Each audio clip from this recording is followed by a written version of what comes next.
Talha bin Ubaidillah masih mempunyai garis keturunan yang bersambung dengan Rasulullah Shallallahu Alaihi Wasallam, yakni pada Murrah bin Ka'ab, 6 atau 7 generasi di atas beliau.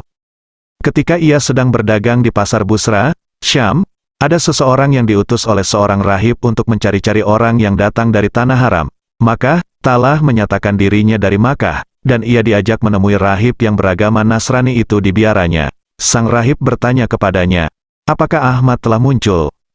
"Siapakah Ahmad?" Talha balik bertanya kepada rahib itu. "Beliau adalah putra Abdullah bin Abdul Muthalib. Bulan ini adalah bulan di mana ia akan muncul sebagai nabi terakhir. Tempat munculnya adalah tanah haram, dan tempat hijrahnya adalah daerah yang banyak ditumbuhi pohon kurma, banyak batu hitam dan tanahnya sangat asin sehingga jarang ditumbuhi pepohonan. Hendaknya engkau bersegera menyambutnya." Perkataan rahib ini sangat berkesan di hatinya, sehingga ia memutuskan untuk segera pulang ke Makkah. Sesampainya di Makkah, ia bertanya kepada orang-orang tentang peristiwa yang baru saja terjadi. Mereka berkata, Muhammad bin Abdullah telah menyatakan dirinya sebagai nabi, dan Abu Bakar bin Abu Quhafah telah mengikuti ajarannya. Talha segera menemui Abu Bakar untuk menanyakan kebenaran berita tersebut, dan ia menceritakan apa yang dialaminya dengan rahib Nasrani di Busra, Syam. Mereka berdua segera menemui Nabi Shallallahu Alaihi Wasallam.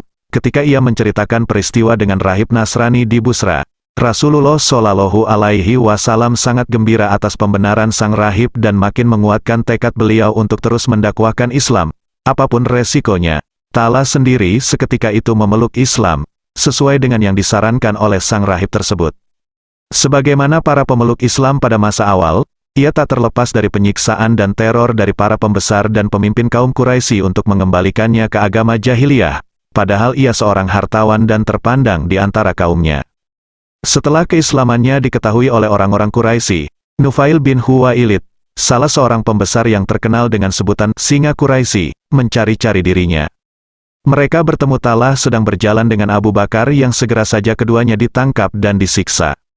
Mereka berdua diikat dengan satu tambang, kemudian diancam dan diintimidasi, tetapi mereka tidak berani bertindak terlalu keras dan kejam karena khawatir dengan pembalasan dari kabilahnya Abu Bakar dan Talha. Setelah berbagai ancaman dilakukan, dari yang halus hingga keras tidak juga berhasil, akhirnya mereka melepaskannya kembali. Karena peristiwa ini, Abu Bakar dan Talha disebut sebagai Al-Qarinain, artinya dua setangkai. Talha juga mengalami penyiksaan dari ibunya sendiri, Sabah binti Hadrami, saudara dari seorang sahabat Nabi Shallallahu Alaihi Wasallam, Ala bin Hadrami. Tangan Talha diikatkan pada lehernya, kemudian diarak berkeliling di jalan-jalan kota Makkah, diikuti rombongan keluarganya. Ibunya mengikuti di belakangnya sambil mencaci maki dirinya. Walau disakiti dan dipermalukan oleh orang yang sangat dicintai dan dihormatinya, keyakinan dan keimanannya tidak bergeming. Bagaimanapun juga Allah Subhanahu wa Ta'ala dan Nabi Shallallahu Alaihi Wasallam lebih dicintainya daripada ibu dan sanak keluarganya yang lain.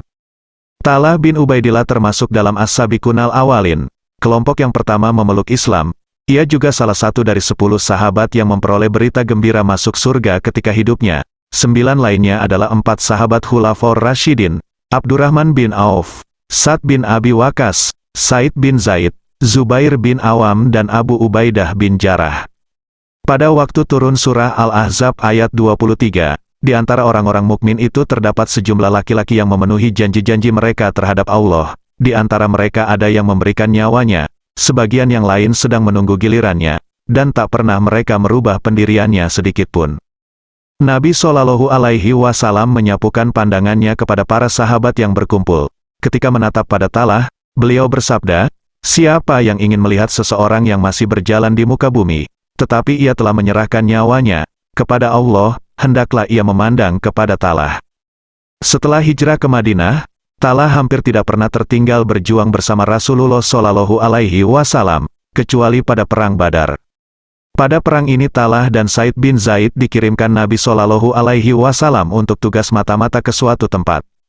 Namun demikian beliau memasukkannya sebagai ahlu Badar dan memberi mereka bagian dari ganimah Perang Badar. Ada 8 orang sahabat yang tidak secara langsung terlibat dalam Perang Badar tetapi Nabi Shallallahu Alaihi Wasallam menempatkannya sebagai ahlu Badar sebagaimana pahlawan Badar lainnya, yang mendapat pujian dalam Al-Quran. Selain Talha dan Said bin Zaid, adalah Utsman bin Affan, Abu Lubabah, Hashim bin Adi, Harits bin Hatib, Harits bin Shimah dan Hawat bin Jubair. Seolah ingin menebus ketertinggalannya di Perang Badar, Talha ingin mencurahkan kemampuan dan semangat perjuangannya di Perang Uhud. Pada awal pertempuran, pasukan kafir Quraisy digempur oleh semangat jihad kaum muslimin, termasuk Talha, yang tidak mau jauh dari posisi Nabi Shallallahu Alaihi Wasallam. Peranan 50 pemanah di atas bukit yang dipimpin oleh Abdullah bin Jubair, sangat menentukan sisi pertahanan pasukan muslim.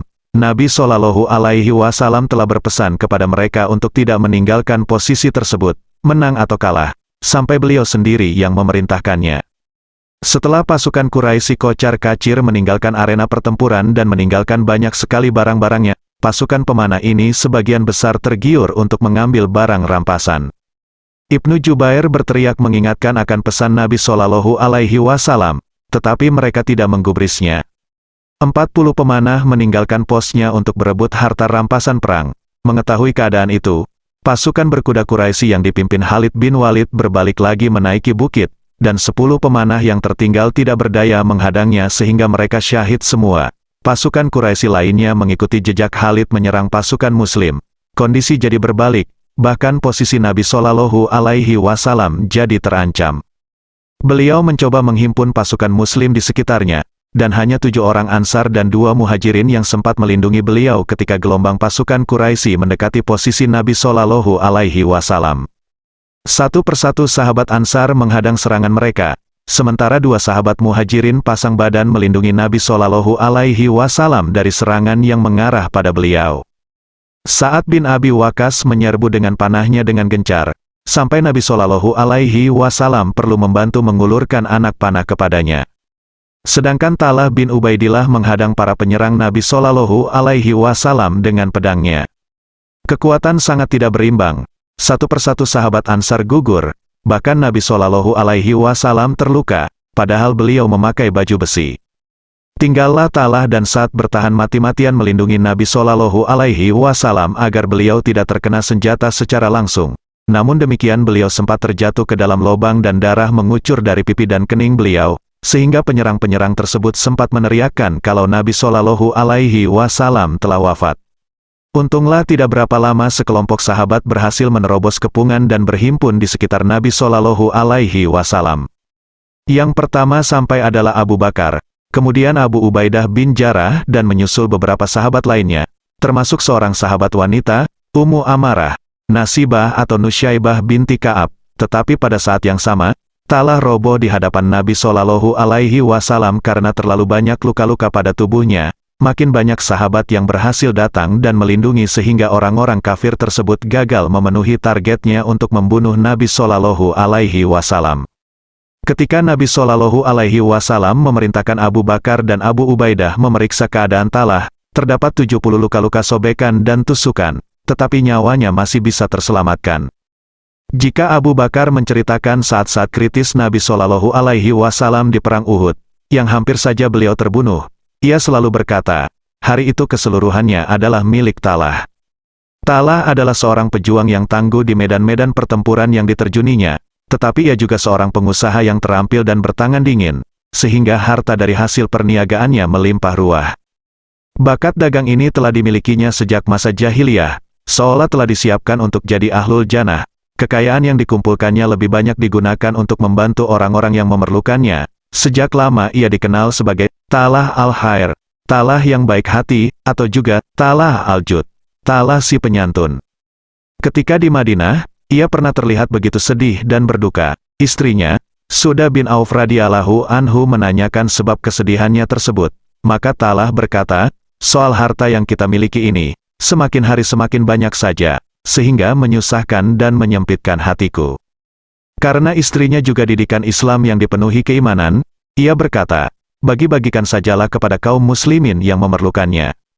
Talha bangkit berdiri dan memanggil orang-orang untuk berkumpul di rumahnya, dan membagikan hartanya kepada mereka sehingga tidak tersisa, walaupun hanya 1 dirham. Pernah juga ia berhasil menjual tanahnya dengan harga tinggi sehingga harta bertumpuk di rumahnya. Maka mengalirlah air matanya, dan ia berkata, sungguh, jika seseorang dibebani, bermalam dengan harta sebanyak ini dan tidak tahu apa yang akan terjadi, pastilah akan mengganggu ketentraman ibadahnya kepada Allah. Malam itu juga ia memanggil beberapa sahabatnya dan membawa harta tersebut berkeliling di jalan-jalan di kota Madinah untuk membagikan kepada yang memerlukan. Sampai fajar tiba belum habis juga, dan diteruskan setelah salat subuh hingga menjelang siang. Ia baru merasa lega setelah tidak tersisa lagi walau hanya 1 dirham. Berlalulah waktu, Rasulullah wafat dan digantikan Abu Bakar, Abu Bakar wafat dan digantikan oleh Umar. Selama itu irama hidupnya tidak banyak berbeda. Memanggul senjata untuk menegakkan panji Islam atau menjalankan perniagaannya. Selama itu pula ia terus menunggu kapan penantiannya akan berakhir, kapan syahid yang berjalan di muka bumi, yakni dirinya, sebagaimana disebut Nabi Shallallahu Alaihi Wasallam, akan menjadi benar-benar syahid. Talah akhirnya menemui syahidnya di Perang Jamal di masa Khalifah Ali bin Abi Thalib.